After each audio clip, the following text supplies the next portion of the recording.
really don't want to be out in this. The best it gets. Only mad dogs and Englishmen go out in the midday sun. Hello, get your bloody nose off the lens. Yeah, it's Saturday 26th. No, it's Monday. I think we'll start that one again. I'm not sure which one will be the most tasty. They are moving about. Actually, it's not so bad. I recommend them, but next time I'm frying them up. All good stuff. All good stuff. Put it craft in the bucket.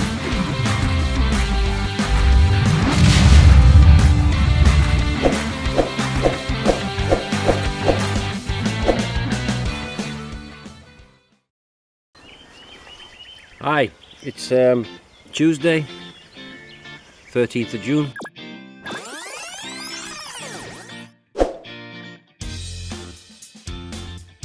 It's really, really hot. You can probably see sweat stains on my clothes already, but you take your shirt off for too long and you're going to become a lobster. We're here today to show you Timo's mobile chicken house or chicken taxi, or whatever you want to call it. Well, it's self-explanatory. It's a mobile house for chickens. It's best I go and take the camera up there and talk through it so we can understand how it's been built or how it's being built, because before long you won't be able to see, it'll be finished and you won't be able to see what was done. Okay, I'll fade out and fade back in again. Okay, so there you can see part of the side-on view of this chicken taxi, chicken house, or as I say, you call it what you want. What we have basically is an axle, a rear axle from the scrapyard. I think it's from a Golf car, but the axle itself wasn't wide enough for what we required, and we did have some metal frame lying around left over from another project, so Timo decided to use that, which meant he had to cut this axle and then weld it back on. You won't be able to see very much from underneath there except a dog enjoying the shade. They all seem to be cleverer than me for some reason, or the dogs, I don't know why. Anyway, it's built up on the axle. It's a single axle, of course, just two wheels, and then it's been built up with the profile that was there on top of that angle iron. It has a metal plate bottom inside of it, which you can't see now because it's covered in OSB. Underneath is some insulation. Yeah, insulation between that, but the reason for the metal bottom is that you don't want predators getting in there.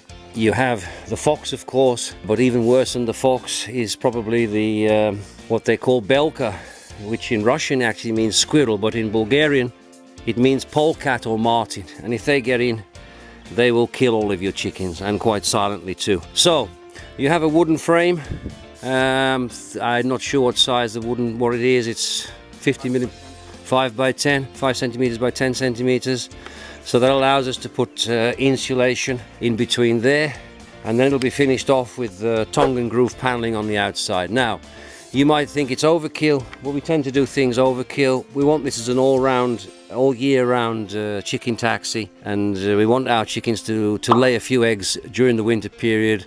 So we want them to be warm, and we want to put solar lights, solar panels on it to trickle charge a battery, because we have electric netting to go around it, and we want them to be nice and cozy in there. This structure, to be honest, you know, it's a Rolls-Royce of garden sheds, for want of a better word.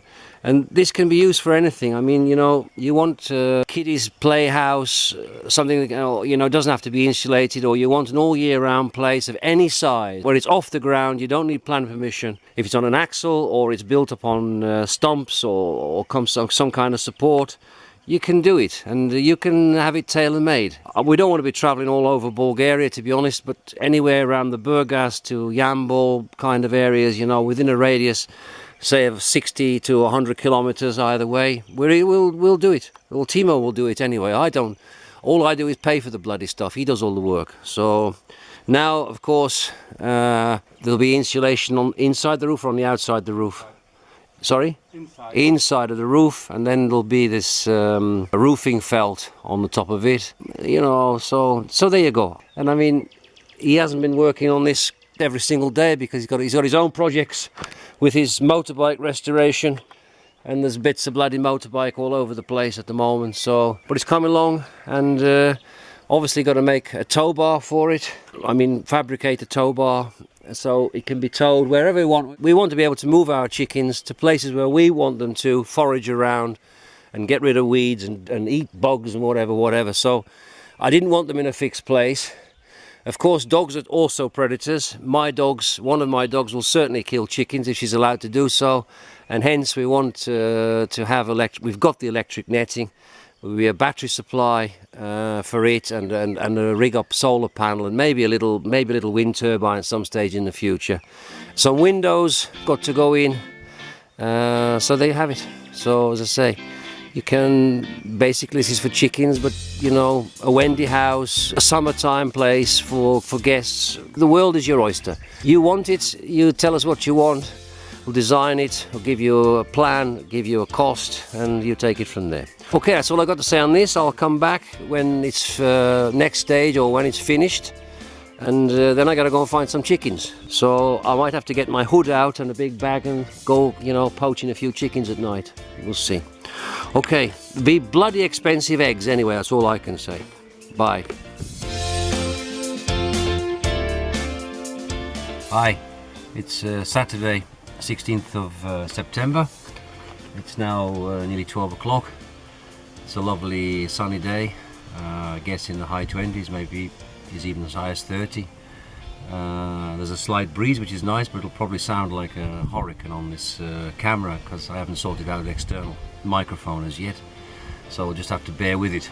Anyway, I just wanted to update on the chicken house, chicken tractor, chicken taxi, whatever you decide to call it, because shortly you won't be able to see what's been done because the cladding will cover everything.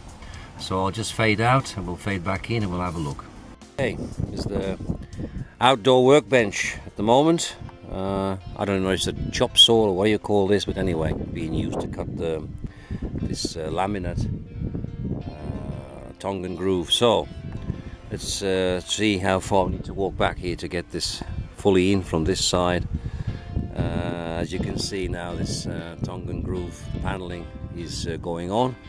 We had a workaway from Switzerland, Rebecca, who was doing some work on this. She's now gone back home, and because other projects came up which were more important, this got put on the back burner a little bit. So Timo's working with it now. As you can see that this roofing felt is on, but it doesn't look as though it's completely finished. But anyway, last time we didn't cover up the Sterling board OSB. The rain got it. It hardly ever rains this summer at all, but of course we leave something exposed, it'll rain and spoil it. So I decided that it was best to take that off and put new stuff and cover it straight away. So again, I'm not overly familiar with the terminology, but what we did was put a skin around this framework of this material. It's a breathable, waterproof membrane as far as I understand it.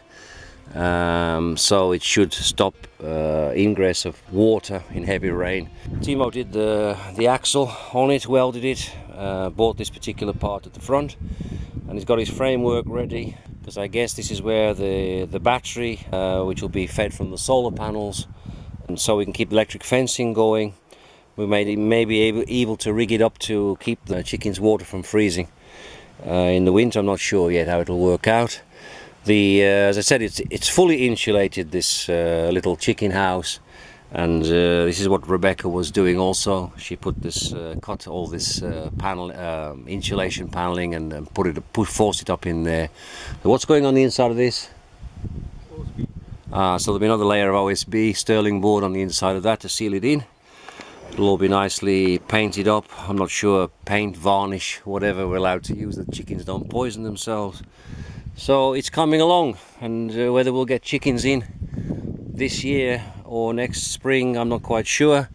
The windows have to be done. I bought some guttering to put up there so we can catch rainwater, and that water will go back to provide drinking water for the chickens. So as you can see, it's a pretty smart 5-star chicken house. I might want to live in it myself, to be honest.